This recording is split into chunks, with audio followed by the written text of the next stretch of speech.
નમસ્તે, મારું નામ ડૉક્ટર નેહલ શાહ છે. હું એક આયુર્વેદિક ડૉક્ટર છું અને આયુર્વેદિક અને હેલ્ધી ફૂડ રેસિપી ઉપર રિસર્ચ કરું છું. આજે આપણે એક પરંપરાગત જે વાનગી છે ઘેંસ, તેનું એક નવું જ વર્ઝન લઈને હું આપની સમક્ષ હાજર થઈ છું. આપણે આજે એને એક બંટી ધાન્યમાંથી બનાવવાના છીએ. સૌથી પહેલાં આપણને જોઈશે બંટી, જીરું, હિંગ, લીલા મરચાં, લીમડો, આદુ અને મરી પાવડર અને સિંધવ મીઠું. સાથે આપણે વઘાર માટે જોઈશે ગાયનું શુદ્ધ દેશી ઘી અને એની સાથે આપણને થોડું 50 ગ્રામ જેટલું આપણે દહીં લીધું છે, 50 ml જેટલું. તો આપણે હવે શરૂઆત કરીશું બંટીની ઘેંસ બનાવવાની.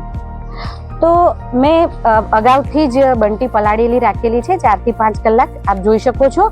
અને એને આપણે એક સરસ રીતે ધોઈને રાખી છે. જનરલી આને 2 થી 3 પાણીથી ધોવાનું, જેથી તેના ઉપરના છોડા વગેરે નીકળી જાય. તો હવે આપણે તેના વઘાર માટે એક લીલું મરચું અને આદુની એક પેસ્ટ તૈયાર કરવાની છે, જે હું કરી રહી છું. હવે આપણે એક આદુ મરચાંની પહેલા પેસ્ટ બનાવી દઈશું. હવે આપણે ધીરે ધીરે તેનો વઘાર કરીશું. સૌથી પહેલા આપણે હાંડી લઈશું. એના અંદર 1 ચમચી જેટલું, 1 થી 1.5 ચમચી જેટલું ઘી લઈશું વઘાર માટે.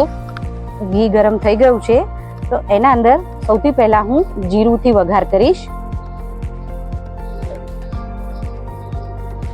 અહીંયા લગભગ મેં 5 ચમચી જેટલું જીરું લીધું છે. આપણે જીરું થવા આવ્યું છે એટલે હું હવે તેમાં હિંગ નાખીશ વઘારમાં. હવે હું થોડા 5 થી 6 લીમડાના પાન નાખીશ અને આપણે જે આદુ મરચાંની જે પેસ્ટ કરેલી છે તે વઘારમાં નાખીશ.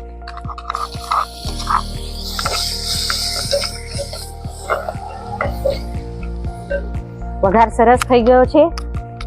હવે હું તેમાં આપણી જે રાત્રે 4 થી 5 કલાક કે પલાળેલી જે બંટી છે, બંટીને એડ કરીશું અને થોડી વાર માટે તેને ઘીમાં સાંતળીશું.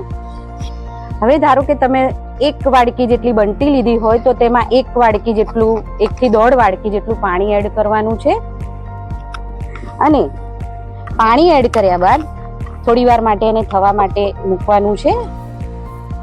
ત્યાં સુધીમાં આપણે બંટીના એ મિક્સચરમાં એના માટે એક દહીં, એનું એક મિશ્રણ તૈયાર કરીશું. મેં અહીંયા 50 ગ્રામ જેટલું મોળું દહીં લીધેલું છે.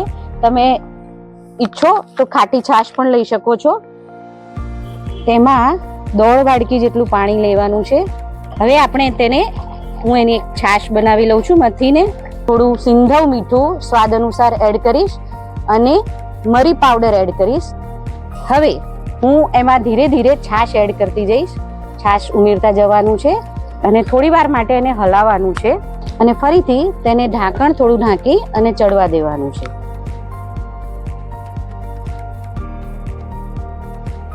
તો ચાલો હવે જોઈ લઈએ. આપણી બંટીની ઘેંસ તૈયાર છે, એકદમ હેલ્ધી અને પૌષ્ટિક.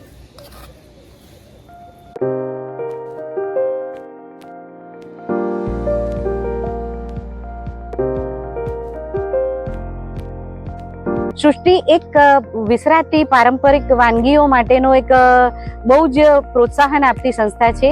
અને મને જ્યારથી તેની જાણ થઈ છે તો હું દર વર્ષે તે જે લોકો વાનગી હરીફાઈ રાખે છે તેમાં પણ હું પાર્ટિસિપેટ કરું છું, ભાગ લઉં છું.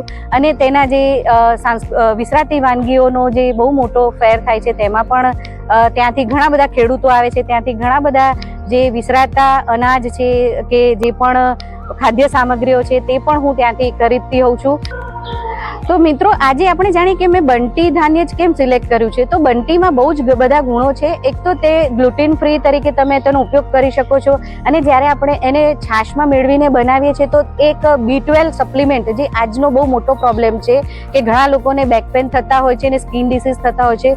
તો B12ની એક જે વેજીટેરિયન લોકો માટે આ એક બહુ સારી જ રેસીપી છે. અને ડાયાબિટીસના દર્દીઓ, જે લોકોને કોલેસ્ટેરોલ વધારે પ્રમાણમાં હોય, તો તે લોકો આ રેસીપીનો અઠવાડિયામાં 2 વાર બનાવીને ઉપયોગ કરી શકે છે અને એક બહુ જ સરસ પૌષ્ટિક આહાર અને સુપાચ્ય આહાર તરીકે તેનો ઉપયોગ કરી શકે છે.